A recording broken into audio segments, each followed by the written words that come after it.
Hi guys, Bhardwaj tutorial से मैं हूं Ajay Bhardwaj.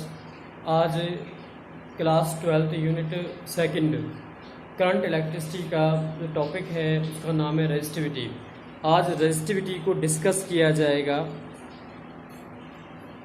What do you mean by resistivity? तो रेजिस्टिविटी क्या है? Resistivity is also depend of the following factors. First, length की जो रेजिस्टिविटी है वो फॉलोइंग फैक्टर्स पे डिपेंड करती है। पहला फैक्टर क्या है? लेंथ है। कैसे डिपेंड करती है कि कंसीडर टू स्लैब। हमारे पास दो स्लैब हैं, ये टू स्लैब है। इन टू स्लैब, स्लैब ए और स्लैब बी, इन स्लैब की जो लेंथ क्या है? Each length is L and total length is 2l। दो स्लैब है ए और B, each length is L, total length is 2l। Then potential difference is also applied on the slab.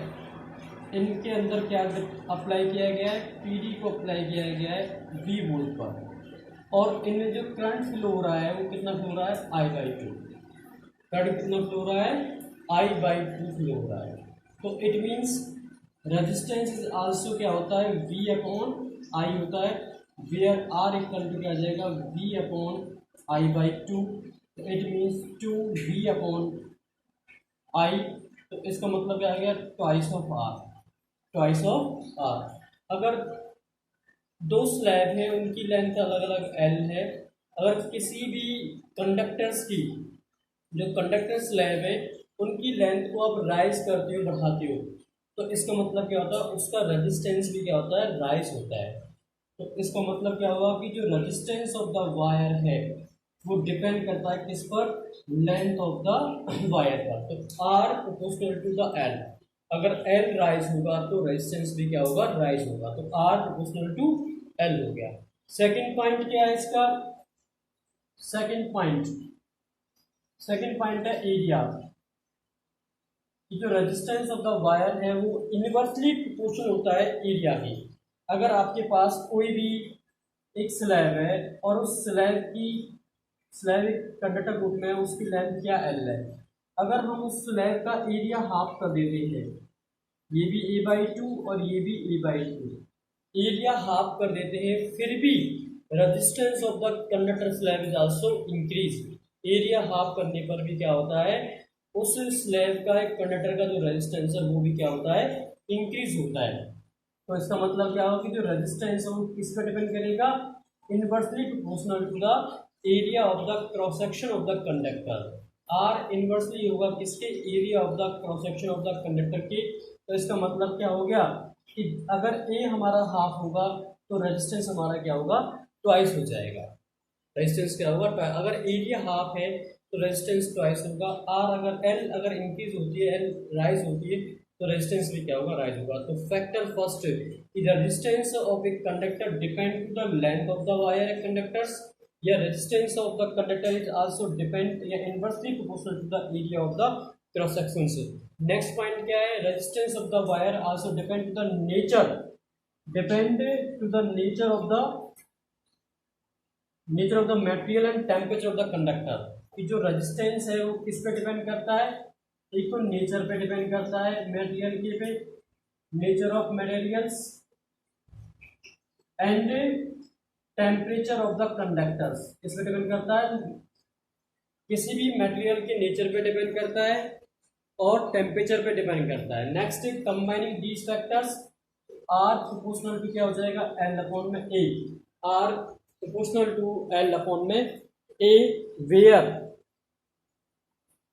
Where R proportional to L upon A, where R equal to क्या आ जाएगा? Rho L upon A. R equal to क्या हो गया? रो क्या है? इस proportional की कांस्टेंट। रो का नाम क्या है? ये कांस्टेंट है। इस कांस्टेंट का जो नेम है उसे क्या कहते हैं? इसे कहते हैं specific resistance.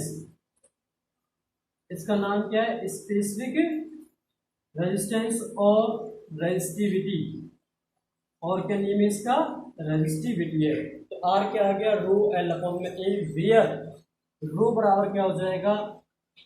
Are equal to rho L upon A, rho equal to आ जाएगा आर ए अपॉन में एल, रो इक्वल टू क्या आ जाएगा आर ए अपॉन में L.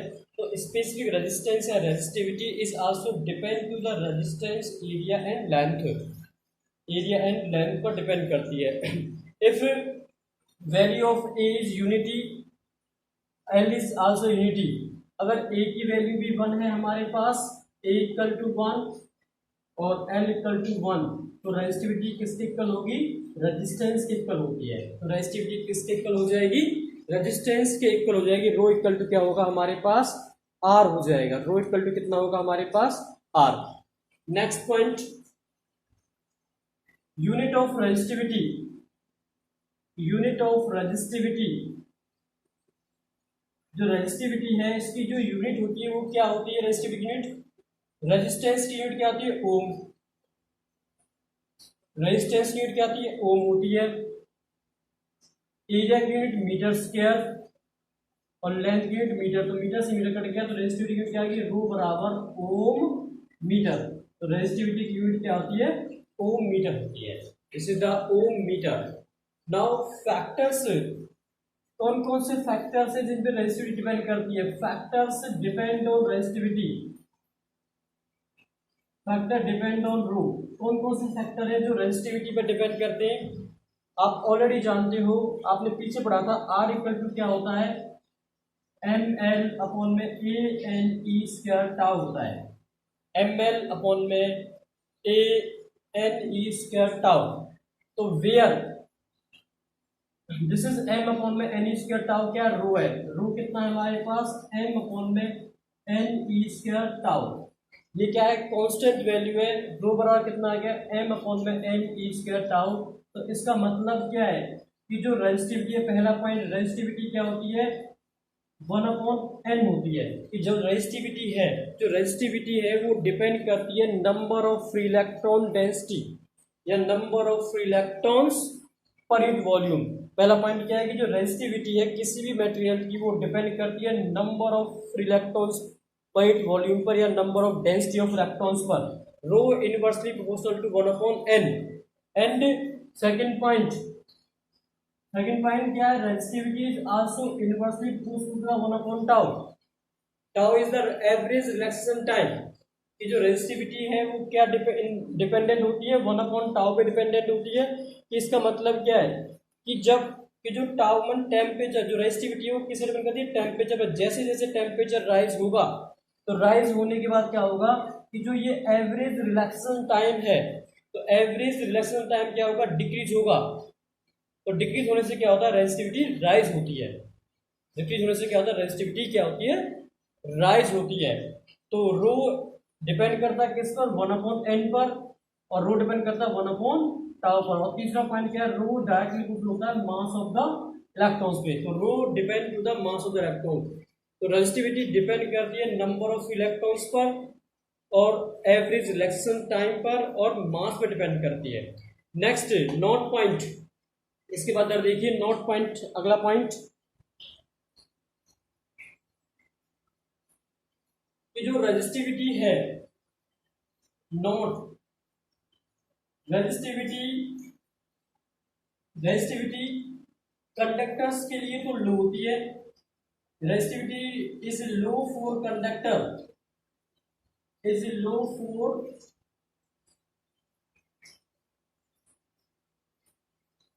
Conductor but conductivity high, but conductivity of conductor is high, कि जो resistivity है, रेजिस्टिविटी कंडक्टर्स के लिए तो लो होती है, लेकिन कंडक्टर की जो कंडक्टिविटी है वो क्या होती है, हाई होती है। Next point, resistivity for insulator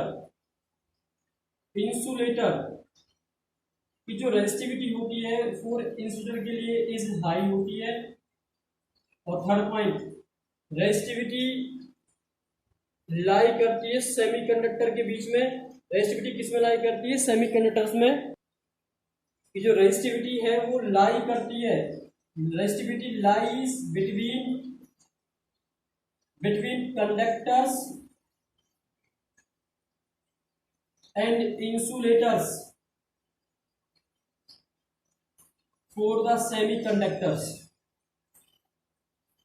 For semiconductors की जो रेजिस्टिविटी है लाई करेगी किसके बीच में लाई करती है, कंडक्टर और इंसुलेटर में कब लाई करेगी, किसके लिए, सेमीकंडक्टर्स के लिए लाई करती है। कि जो रेजिस्टिविटी है लो होती है कंडक्टर्स के लिए, बट उसकी कंडक्टिविटी क्या होती है, हाई होती है। कंडक्टर की कंडक्टिविटी क्या होती है, हाई होती है, रेजिस्टिविटी क्या होती है, लो होती है। लेकिन इंसुलेटर के लिए रेजिस्टिविटी हाई होती है, कंडक्टिविटी क्या होती है, लो होती है। रेजिस्टिविटी लाइज करती है बिटवीन कंडक्टर एंड इंसुलेटर में फॉर सेमीकंडक्टर्स के लिए। आज ये रेजिस्टिविटी का टॉपिक है कि जो रेजिस्टिविटी है वो बेसिकली डिपेंड करती है लेंथ पर और inversely proportional to the area, और resistivity is also depend to the nature of materials and temperature of the conductors. तो formula of the resistivity is rho equal to क्या जाएगा, आर ए अपॉन में L. Rho equal to क्या होगा, ये main important formula है। Rho equal to R A upon में L. R क्या है, रेजिस्टेंस है, ए क्या एरिया है, एल क्या लेंथ है, और रो क्या रेजिस्टिविटी है। इसका नाम क्या है, स्पेसिफिक रेजिस्टेंस भी है। इसकी जो यूनिट होती है क्या होती है, ओम मीटर होती है। मोस्ट इंपोर्टेंट पॉइंट मैं आपको बता रहा हूँ, रेजिस्टिविटी की यूनिट क्या होती है, ओम मीटर होती है। इसके फैक्टर्स से डिपेंड करती है एवरेज रिलैक्सेशन टाइम पर, और नंबर ऑफ फ्री इलेक्ट्रॉन पर यूनिट वॉल्यूम पर डिपेंड करती है, और मास ऑफ द इलेक्ट्रॉन पर डिपेंड करती है। कंडक्टिविटी इस कंडक्टर की हाई होती है लेकिन रेजिस्टिविटी लो होती है।